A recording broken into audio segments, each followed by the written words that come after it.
Always do it on my own, so I gotta get through it. And the only thing I know is to love what I'm doing. Never give up, never slow, till I finally. Assalamualaikum warahmatullahi wabarakatuh. Saya Nurul Awaliyah. Di sini saya akan menjelaskan tentang pengertian supervisi pendidikan Islam dan landasan supervisi pendidikan. Supervisi merupakan kegiatan pengawasan terhadap pelaksanaan kegiatan teknis edukatif di sekolah. Bukan hanya sekedar pengawasan saja, namun pengawasan terhadap fisik material. Supervisi juga merupakan kegiatan pengawasan terhadap kegiatan akademik yang ada di lembaga pendidikan, baik berupa proses belajar mengajar, pengawasan terhadap guru yang mengajar, pengawasan terhadap murid yang belajar, dan pengawasan terhadap situasi yang menyebabkan terlaksananya belajar mengajar. Supervisi pendidikan sendiri merupakan usaha untuk menstimulir, mengkoordinir, dan membimbing secara kontinu pertumbuhan guru-guru di sekolah, baik secara individual maupun secara kolektif. Agar lebih efektifnya dan lebih mudah dimengerti untuk mewujudkan seluruh fungsi pengajaran, maka supervisi pendidikan dipandang sebagai kegiatan yang ditunjukkan untuk memperbaiki dan meningkatkan mutu proses dan hasil pembelajaran. Dalam konteks profesi pendidikan, khususnya profesi pengajaran, mutu pembelajaran merupakan refleksi dari kemampuan guru yang profesional. Oleh karena itu, supervisi pendidikan sangat berkesinambungan dengan upaya peningkatan kemampuan profesional guru yang pada akhirnya akan berdampak terhadap peningkatan mutu proses hasil dari pembelajaran. Landasan supervisi pendidikan terhadap pada surat Al-Asr ayat 3. Illal ladzina amanu wa 'amilus sholihati wa tawassaw bil haqqi wa tawassaw bis sabr, yang artinya kecuali orang-orang yang beriman dan mengajarkan amal soleh, mereka tidak termasuk orang-orang yang merugi. Di dalam belajar dan nasihat menasihati, yang maksudnya sebagian dari mereka menasihati sebagaimana sebagian dari mereka menasihati sebagaimana yang lainnya supaya mentaati kebenaran, yaitu iman, dan nasihat menasihati dengan kesabaran, yaitu di dalam menjalankan amal ketaatan dan menjauhi kemaksiatan. Dari ayat tersebut menjelaskan penyelenggaraan supervisi pendidikan dalam rangka peningkatan mutu pendidikan dapat dilakukan dengan cara perbaikan akhlak dan tata cara beretika maupun dalam hal pemberian motivasi guna pencapaian mutu pendidikan di sekolah, maupun disikapi dengan sabar serta saling menasihati.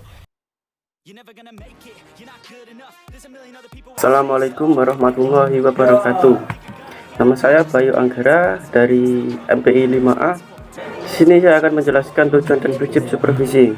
Tujuan umum supervisi pendidikan adalah memberikan bantuan teknis dan bimbingan kepada guru dan staf sekolah yang lain agar personil tersebut mampu meningkatkan kualitas kinerjanya, terutama dalam melaksanakan tugas, yaitu melaksanakan proses pembelajaran. Ada tujuan khusus supervisi pendidikan adalah sebagaimana yang dikemukakan oleh Ari Kunto sebagai berikut. Yang pertama, meningkatkan kinerja siswa sekolah dalam perannya sebagai peserta didik yang belajar agar mencapai prestasi yang optimal. Yang kedua, meningkatkan mutu kinerja guru sehingga berhasil membantu dan membimbing mahasiswa mencapai prestasi belajar. Yang ketiga, meningkatkan keefektifan kurikulum sehingga berdaya guna dan terlaksana dengan baik. Dan ada pula prinsip-prinsip supervisi sebagai berikut.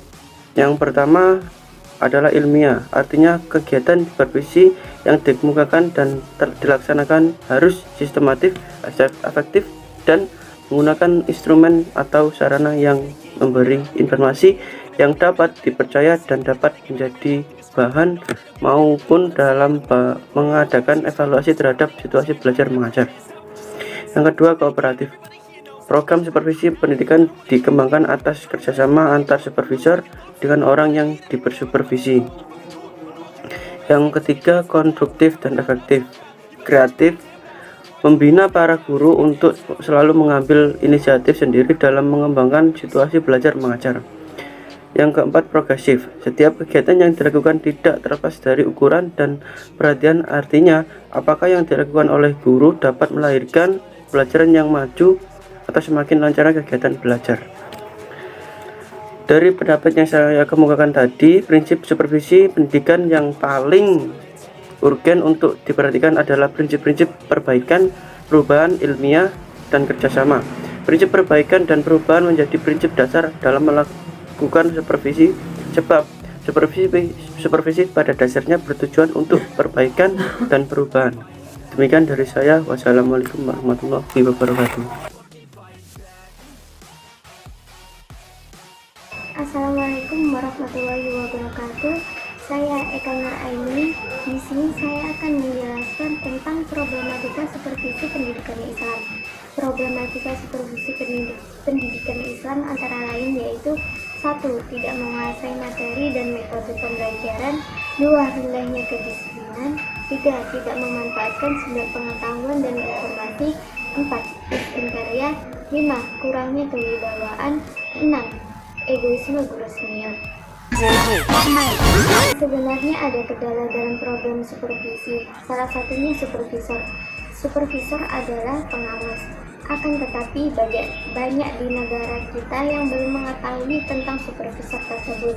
Salah satu contoh di lembaga pendidikan yaitu dalam suatu kegiatan pengawasan dari supervisor, banyak terdapat penilaian tersebut terletak pada kerapian.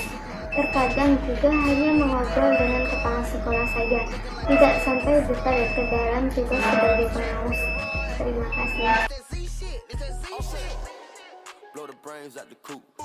Bismillahirrahmanirrahim. Perkenalkan, nama saya Muhammad Ali Ilhamuddin. Saya di sini akan menjelaskan tentang solusi problematika supervisi pendidikan. Poin penting dalam solusi ini adalah kita mampu menguasai supervisi pendidikan mulai dari konsepan semua jenis-jenisnya. Maka dari itu hal selanjutnya ialah memberikan solusi kepada lembaga pendidikan tersebut terhadap problematika. Yang pertama adalah melakukan pendelegasian wewenang oleh kepala sekolah kepada guru-guru senior, yaitu memberikan suatu tugas kepada guru-guru yang memang tersebut senior guru tersebut menguasai supervisi pendidikan di lembaga pendidikan tersebut. Poin 2 ialah memberikan motivasi kepada guru-guru, yaitu kepala sekolah memberikan apa itu yang namanya supervisi di dalam lembaga pendidikan tersebut. Yang ketiga, pembinaan jajaran lembaga pendidikan dan membentuk tim penilai. Setelah itu semua telah diberikan tugasnya, lalu dilakukan pembinaan dan membentuk tim penilai agar evaluasi berjalan dengan baik. Terima kasih. Demikian dari kelompok 9 mengucapkan terima kasih. Mohon maaf apabila teman-teman kelompok saya ada salah kata. Assalamualaikum warahmatullahi wabarakatuh. I don't say much, I just let the heat talk. Your jewelry water whoop.